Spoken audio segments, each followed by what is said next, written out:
Pro at anti-Duterte nag-aasara na naman sa labas ng Senado. Noche Gagas, Noche.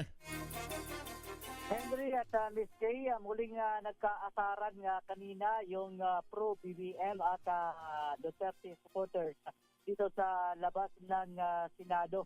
Dahil nga dito sa mga binabanggit ng mga placard na mag-resign daw itong si Senate President si Alan Peter Cayetano.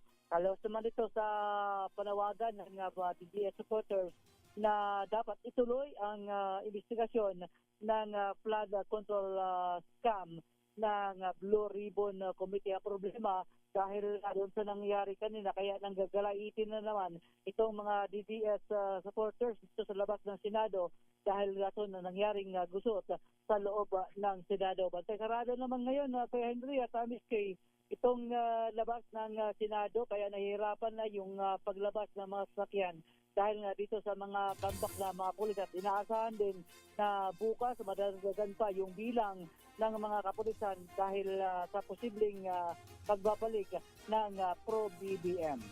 Ang 7 CRS, una sa Pilipinas, una sa Pilipinas.